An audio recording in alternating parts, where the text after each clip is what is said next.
I watched a very interesting video on CNN Money, which I will link down below. It was talking about a few taxi drivers in New York City who got new cars that completely ran on only electric power.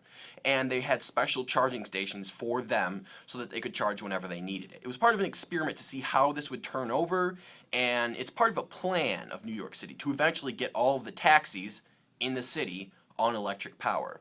Now, this is significant because for a long time actually, people have been talking about electric power being the new thing, but nobody's been sure how it would work out or how we would take steps towards developing that.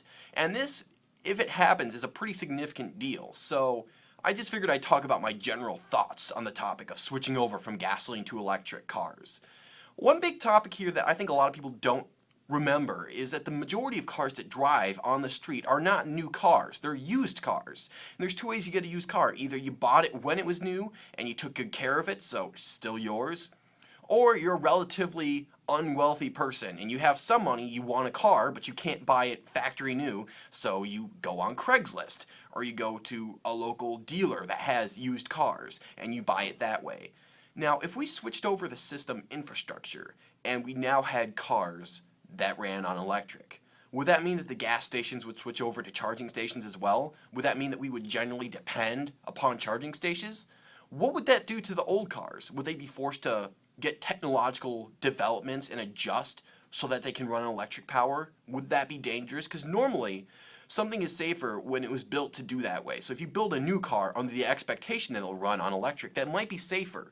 But if it's not, if it was built to run on gasoline, you switch it over to electric, that could potentially have some problems. I don't know the mechanics behind it, but that's just a concern that I see off the bat.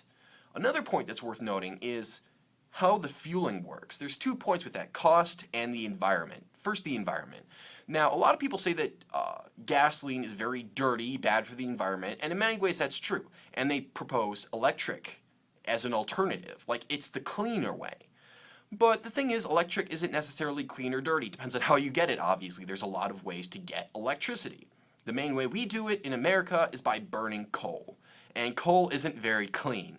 It's cleaner than it used to be. We're getting more technology developed. We're getting better at this. We're learning how things go. So it's better, it's healthier, but it's still not perfect.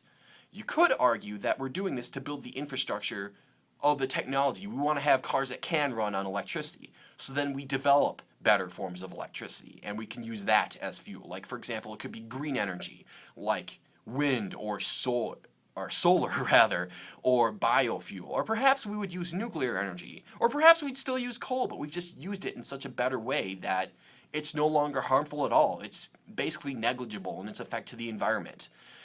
It really depends on how we get the electricity, though, and what our long-term plans are in terms of developing new electricity. It depends on a lot of things. So it could be a good thing, it could be a worse thing than just using gasoline. It's hard to tell right off the bat, like I've said.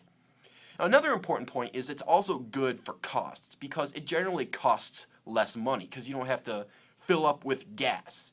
Gas is made from oil. If you don't know, you filling up your car with oil or the gas, you're competing against all the producing factories in the world. Firms that produce stuff and cause development to happen need oil. And so when the oil price goes up, that means supply is down, that means less production happens. So when the supply goes down, or rather when the supply goes up and then prices go down, then they can produce more stuff. If you're driving a car and it's fueled by the base stuff that their functioning is on, you're competing with them. However, if you're working from electricity that is developed from a source that they don't use in production, then you're not in as much competition with them. The taxi drivers in the video said that for the most part, it's far less expensive in order to fuel their car. Like, it can be $5 a day of driving around. So that is a potentially good thing. Once again, though, once the electricity starts getting used more, perhaps that'll push the cost up because demand will be higher. And if supply can't be met, then that's not good. Or if supply is met, but it's done in an unsustainable way, it could be even worse for the environment. So once again, that is another concern. And one more concern I have is, how are we going to charge all the cars? Because the thing is, you can't just charge an iPod for 2 minutes and then be done. But you pretty much can fuel a car in 2 minutes with gas, because it's physical gas. You just pour it in. With electricity, you have to charge the battery. I'm not sure how the physics work, but it takes a lot longer. Like a phone, maybe takes an hour to charge. The cars in the video, they say, takes about a half hour to charge at the station. And if you've ever been to a gas station where it's crowded, you know that nothing is free. Everyone's there, and even a line might start happening. And that's when there's like 5 minutes to charge. What if it takes 30 minutes to charge? A lot of people imply that there's going to be more charging stations just around. But is that going to be the case? And even if so, is that going to be enough? Especially in a city like New York City, where there are so many cars on the street. Is there going to be physical room to put these non-active cars so they can charge? That's another major concern. So once again, I don't have an answer because I don't know all the details. This is more so me asking general questions and being curious. And I am interested about the energy and fueling scene and how that technology develops, but I don't know a ton about it myself.